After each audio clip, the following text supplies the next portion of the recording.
Que não nos falte a esperança, essa virtude tão necessária para que possamos suportar com alegria os tempos em que estamos vivendo. Filho, filha, nós estamos dentro da novena de Nossa Senhora das Graças, todos os dias estamos rezando ali no poderoso Terço do Combate, meditando as mensagens de Nossa Senhora, a Santa Catarina Labouré. Ela diz assim: os tempos são maus. O mundo inteiro sofrerá uma grande perturbação, o mundo inteiro será mergulhado numa profunda tristeza. E é incrível a atualidade desta mensagem. Claro que, quando desta mensagem, estamos ali no século XIX, 1830, as aparições se dão na França, quantas revoluções vão acontecer naquele país. Nossa Senhora aparece com um globo nas suas mãos e diz: eu trago nas mãos o mundo, né? Particularmente a França, mas eu trago nas minhas mãos o mundo e cada pessoa em particular. E após predizer tantos acontecimentos difíceis, mas Nossa Senhora deixa no final uma mensagem de esperança. E Nossa Senhora nos consola de maneira tão eficaz, tão profunda. Ela diz: mas venham sempre aos pés deste altar, porque aqui as graças serão abundantes. Né? Para aqueles que pedirem com confiança, com fervor, né? Jamais lhes faltará a graça. E diante dos acontecimentos, seja a nível nacional, mundial, ou quando você olha também para a sua vida pessoal, e você vai percebendo também alguns acontecimentos tantas vezes difíceis, talvez a perda de uma pessoa, um fim de um relacionamento, um trabalho que não deu certo. Claro que muitas vezes somos tentados ali a desanimar, a desistir, a entregar os pontos, mas precisamos ver tudo isso como etapas de um processo. Sabe, diante dessa leitura de hoje, Evangelho segundo São Lucas, capítulo 21, em que o Senhor anuncia, não é, essa mensagem escatológica, esse fim, não é, dos tempos que será precedido por coisas tão terríveis, são tribulações que anunciam uma tribulação maior. Mas eu também me recordava exatamente das dores da mulher que está para dar à luz. E a palavra vai mencionar este fato de maneira tão bela. Né? Tão logo esta mulher tem os filhos em seus braços, o bebê em seus braços, ela já nem se recorda mais do sofrimento que passou para trazê-lo a este mundo. E assim que nós precisamos também assim que nós precisamos viver e contemplar os acontecimentos dolorosos que nos assolam tantas vezes, que nos circundam. Entender que são etapas de um processo. Por que eu digo isso? Porque em outro evangelho, quando Jesus também faz esse anúncio escatológico, o Senhor, ele diz, quando tudo isso acontecer, né, o que é que ele fala? Ele diz: levantai a vossa cabeça e alegrai-vos. Por quê? Porque a vossa redenção se aproxima. Nossa Senhora também, nas mensagens do movimento sacerdotal mariano, ela vai dizer, quando tudo isso acontecer, né, sejais firmes, porque, saiba, o triunfo do meu imaculado coração está próximo.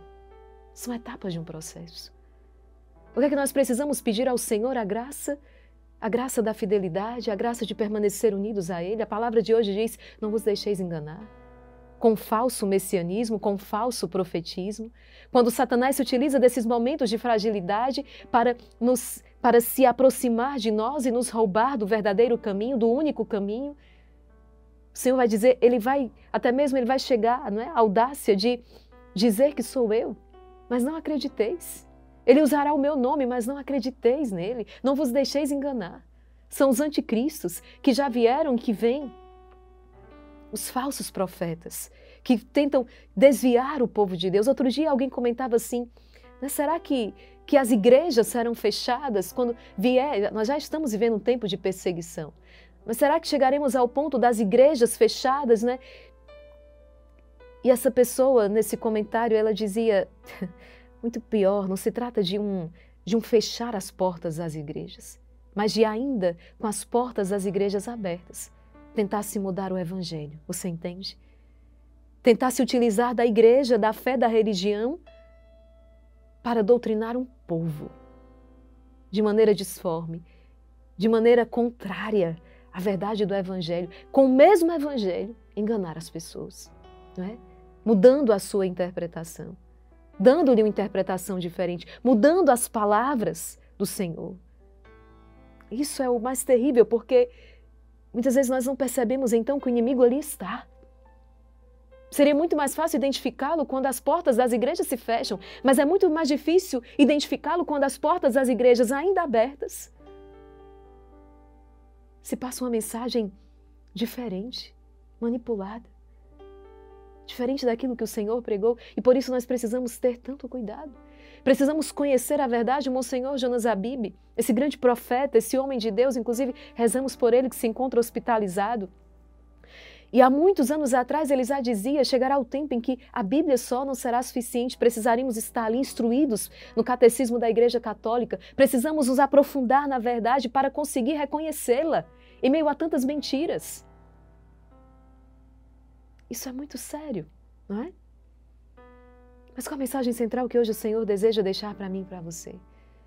Não nos deixemos abater, não desanimemos, mas muito pelo contrário, nos alegremos. Em meio às dores, em meio às adversidades, às ameaças, não percamos a alegria do louvor. Que o Espírito Santo renove a sua capacidade de louvar, louve a todo tempo.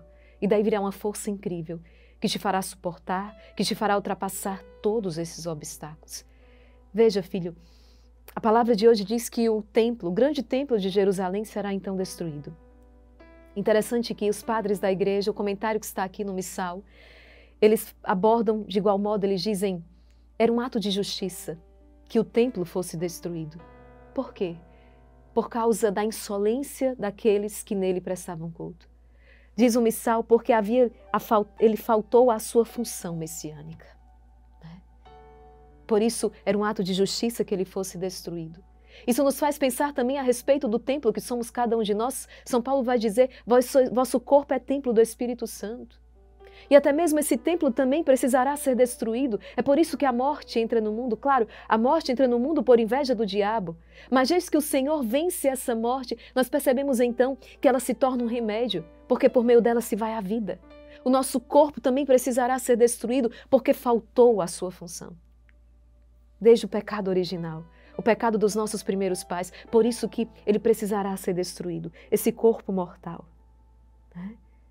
Mas para findar, não, mas para que ele possa ressurgir glorioso. Você entende o que o Senhor está dizendo? É um ato de justiça e de misericórdia que ele seja destruído. Esses acontecimentos que se dão e que muitas vezes humanamente nós não conseguimos compreender. É difícil para nós compreender, aceitar, acolher, mas precisamos da virtude da esperança. Para que uma vez passando, seja por essa destruição, seja por esta perda, entender não é o fim. O fim é o triunfo, o fim é a glória. O fim é o ressurgir com Cristo para aqueles que o buscam.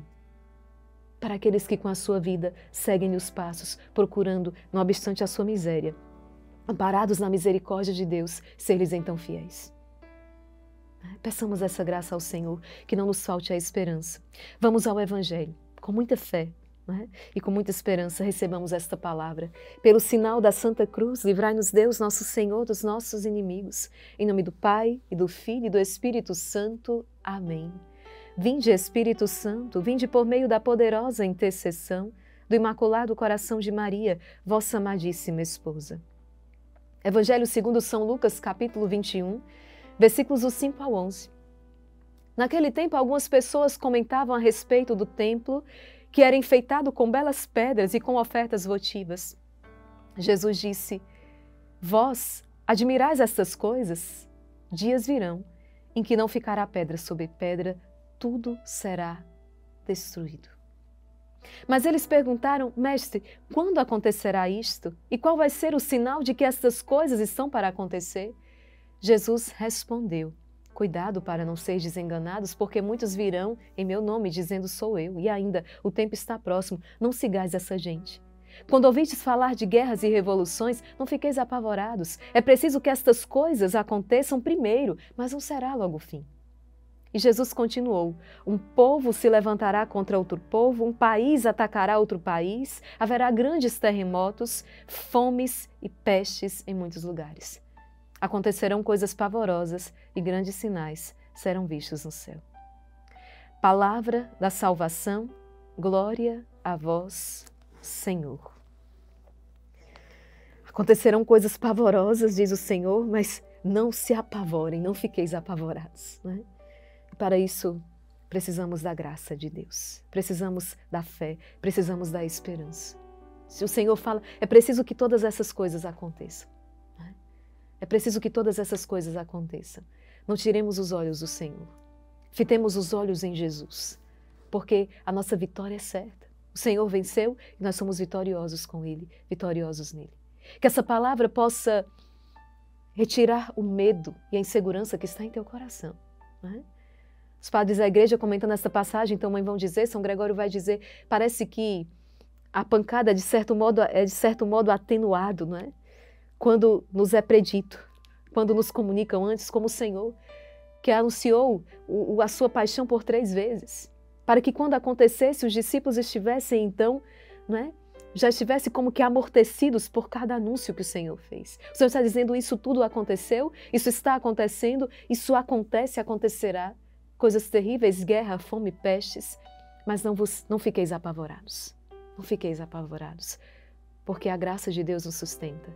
É o que Nossa Senhora disse a Santa Catarina, quando tudo parecer perdido, lá eu estarei convosco. Que palavra forte. O Senhor nunca nos abandona. Lá o Senhor estará conosco. E a sua graça, podemos dizer com São Paulo, na fraqueza, enquanto sou fraco, então é que sou forte, porque, como o Senhor lhe disse, né, basta-te a minha graça. Foi isso que o apóstolo ouviu, basta-te a minha graça. Né? A minha graça te basta. Rezemos essas 3 Ave-Marias. Eu não sei exatamente, né, a situação que cada um está passando, tenho certeza que cada um enfrenta os seus problemas, as suas dificuldades, as suas ruínas, as suas destruições. Mas o Senhor hoje te dá uma palavra forte de consolo, né, de esperança. O Senhor renova as tuas forças. Invoquemos aquela que é a mãe da esperança. Pelo poder que lhe concedeu Deus Pai, Ave Maria, cheia de graça, o Senhor é convosco. Bendita sois vós entre as mulheres, e bendito é o fruto do vosso ventre, Jesus. Santa Maria, Mãe de Deus, rogai por nós, pecadores, agora e na hora de nossa morte. Amém. Pela sabedoria que Ele concedeu, Deus Filho, Ave Maria, cheia de graça, o Senhor é convosco. Bendita sois vós entre as mulheres, bendito é o fruto do vosso ventre, Jesus. Santa Maria, Mãe de Deus, rogai por nós, pecadores, agora e na hora de nossa morte. Amém. Pelo amor que lhe concedeu Deus Espírito Santo, Ave Maria, cheia de graça, o Senhor é convosco. Bendita sois vós entre as mulheres, bendito é o fruto do vosso ventre, Jesus. Santa Maria, Mãe de Deus, rogai por nós, pecadores, agora e na hora de nossa morte. Amém. Rogai por nós, Santa Mãe de Deus, para que sejamos dignos das promessas de Cristo. Permiti que vos louve, ó Virgem Sagrada, dai-me força contra os vossos inimigos. Ó Virgem dolorosíssima, vossas lágrimas derrubaram o império infernal. Em nome do Pai, e do Filho, e do Espírito Santo. Amém. Filho, filha, compartilhe esta palavra, leve esta mensagem de esperança a tantos outros corações que talvez hoje se encontrem abatidos, porque ainda não compreenderam que essa destruição, essa ruína é um processo, não é o fim. Porque o fim é a glória, é a vitória de Cristo. Envie essa palavra, compartilhe e leve a força, a esperança do Senhor a tantos outros corações. Deus abençoe você e até o nosso próximo encontro, se Deus quiser.